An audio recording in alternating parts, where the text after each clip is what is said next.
Welcome to the Mortuary Masterclass, brought to you by the Champion Company, where preservation meets purpose, and every step is part of your journey to safer solutions.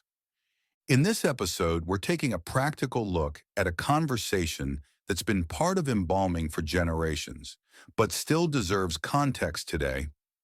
If you've been embalming for any length of time, you already know this conversation isn't new.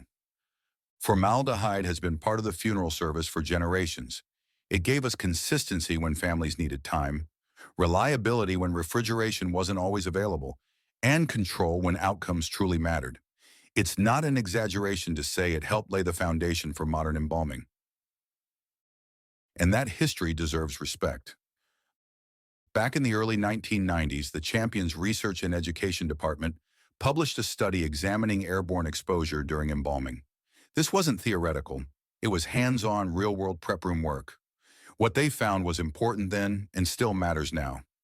Under what they called a worst-case scenario, no ventilation, no vapor control techniques, measured exposure levels during embalming could still be reduced to near the edge of detectability, hovering around 0 to less than 2 parts per million. That reduction wasn't magical. It came from lower formaldehyde arterial fluids paired with glutaraldehyde-based cavity fluids containing as little as 0 to 3% formaldehyde. In plain terms, even 30-plus years ago, chemistry choices mattered. Fluid selection mattered. Techniques mattered. See if you can visualize the chart from that study. Picture a bar graph climbing and falling across different index points. Early bars barely lift off the baseline. As index values increase, the bars rise. But when lower formaldehyde solutions are introduced, those bars shrink again. Visually, it tells a story without words. Exposure follows chemistry and control. Now here's where we pause for perspective. That data came from a time when OSHA limits, ventilation standards, and long-term exposure research were still evolving. Since then, regulatory guidance has tightened. Detection methods have improved. We understand cumulative exposure better, especially for embalmers who spend decades in the prep room. Today, OSHA's permissible exposure limit sits at 0.75 parts per million as an 8-hour time-weighted average, with a short-term exposure limit of 2 parts per million over 15 minutes. Those numbers didn't come from theory. They came from years of occupational monitoring, health data, and real-world environments much like yours. What's important to understand about those OSHA numbers is that they're not designed to tell embalmers they're doing something wrong.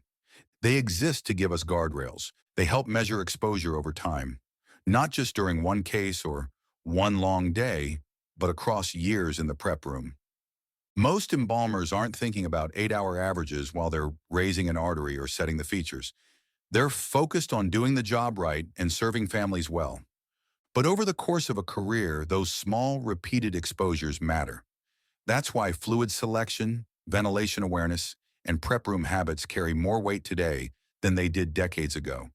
Not because the profession has changed, but because science has gotten better at measuring what's already there.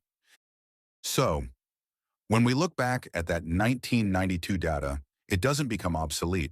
It becomes a starting point on the roadmap. Here's the key takeaway that still holds true today.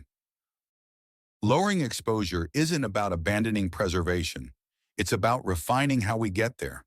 Modern low-formaldehyde and glutaraldehyde-based solutions are built on the same principle Champion identified decades ago, maintaining preservative value while reducing airborne risk. What's changed is precision, better molecule stability, improved penetration efficiency, more predictable results across case types.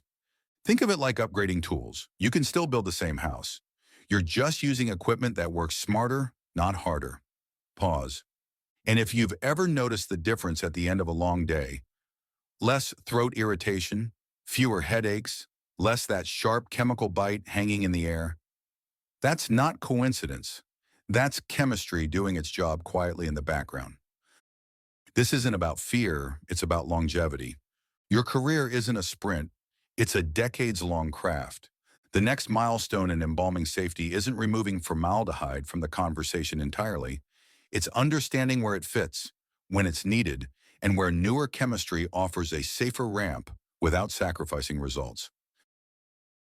And that's the heart of your journey to safer solutions. Not a rejection of what built this profession, a refinement of it. Thanks for tuning in to this special edition of the Mortuary Masterclass, championing the prep room with purpose, because embalmers matter, and every step forward is part of your journey to safer solutions. That's the champion difference.